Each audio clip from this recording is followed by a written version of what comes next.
এবার কিন্তু আর বলবেন না যে বোর্ড প্রেসিডেন্টের দোষ, নির্বাচকের দোষ, সাকিবের দোষ, অভিজ্ঞ প্লেয়ারের দোষ। এবার আর এগুলো বলার বালাই নেই। কারণ কি? কারণ এই যে যাদের উপর দোষ দিবে তারা কেউ নাই। তাহলে কার উপর দোষ দিতে হবে? তাহলে দোষ দিতে হবে একজনের উপর, সেটাকে দাঁড়াদের দেন নন্দ ঘোষ। এই নন্দ ঘোষ কে? হাতুড়ু সিং। আসসালামু আলাইকুম। বাংলাদেশ বনাম ভারতের প্রথম যে টি-20 ম্যাচ, সেটা নিয়ে আলোচনা করব।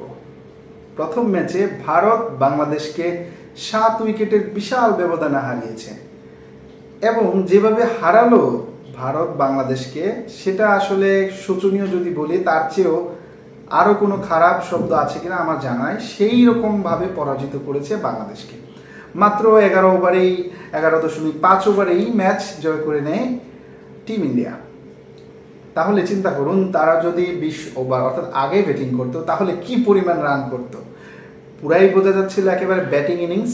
তবে যেটা যাই হয়, অ্যাজ ইউজুয়াল বাংলাদেশ যখন ব্যাটিং করে তখন হয়ে যায় বোলিং পিচ, আবার যখন বোলিং করে তখন হয়ে যায় ব্যাটিং পিচ। এবারও তার ব্যত্যয় ঘটে নাই, যা ঘটার তাই ঘটছে।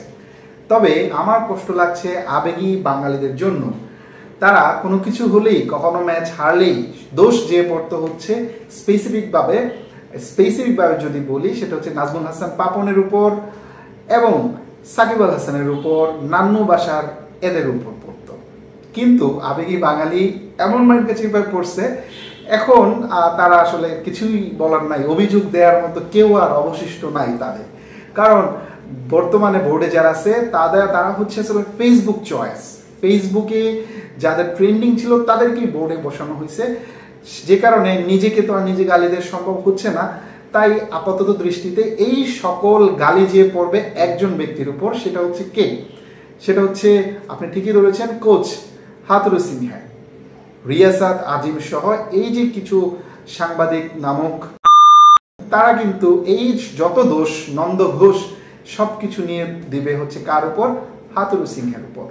এবার কিন্তু আর বলবেন না যে বোর্ড প্রেসিডেন্টের দোষ, নির্বাচকের দোষ, সাকিবের দোষ, অভিজ্ঞ প্লেয়ারের দোষ। এবার আর এগুলো বলার বালাই নেই। কারণ কি?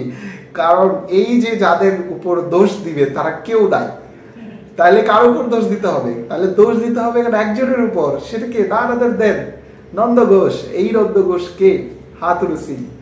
সুতরাং রিয়াসাত আজিম এদের মতো যেই সাংবাদিকগুলো আছে, যারা কিছু ভিউজের জন্য, কিছু কন্টেন্ট ভাইরাল করার জন্য, কিছু টাকা ইনকাম করার জন্য ফেব্রিকেটেড নিউজ চারদিকে ছড়াইছে, তারা এখন কি করবে? নিজেদের লেজে নিজেরা কামড় দেবে কিনা, সেটাই এখন বিশাল বড় প্রশ্ন। যাই হোক দর্শক, আপনি কি মনে করেন এই ম্যাচে কার দোষ? এই ম্যাচে কি আসলেই হাতুড়ু সিং এর দোষ, না আমাদের প্লেয়ারদের দোষ? সেটা আপনারা আমাদের জানাবেন। আরেকটা জিনিস আপনাদেরকে বলি, সেটা হচ্ছে যখন ক্রিকেটে কোনো ম্যাচ জয়লাভ করে তখন বলা হয় যে ক্রিকেটাররা হার্ড পরিশ্রম করছে এবং তারাই এই জয়ের নায়ক। কিন্তু যখন ম্যাচ হারে তখন আর প্লেয়ারদের উপর ওইভাবে দোষ চাপানো হয় না। দোষ চাপানো হয় কার উপর? পাপনের উপর দোষ চাপানো হয়, সাকিব আল হাসানের উপর দোষ চাপানো হয়, নান্নু বাসার গণদের উপর। এবার আর কার উপর দোষ চাপাবেন? জনাব রিয়াসাত আজিম নাম। এই রিয়াসাত আজিম নামক যে রয়েছে ক্রিকেট সাংবাদিকতায়, তারা নিজেদেরকে স্পোর্টস সাংবাদিক বলেন। আমি তাদেরকে স্পোর্টস সাংবাদিক বলি না, তারা হচ্ছে ক্রিকেট সাংবাদিক। তারা অন্য কোনো স্পোর্টস আছে কিনা সেটা জানে কিনা সেটাও সন্দেহ। কারণ তাদের দেখবেন স্পোর্টস যে সাংবাদিক, তার হবে সব ধরনের খেলা নিয়ে তার নিউজ থাকবে, সব ধরনের খেলা নিয়ে তার বিশ্লেষণাত্মক ভিডিও থাকবে, কন্টেন্ট থাকবে। বাংলাদেশের যত স্পোর্টস জার্নালিস্ট থাকে, হাতে গোনা 2-1 ব্যতীত 90% দেখবেন তারা স্পোর্টস মানে শুধু ক্রিকেটকেই বোঝে, আর কোনো খেলা নেই বাংলাদেশে স্পোর্টস নামে।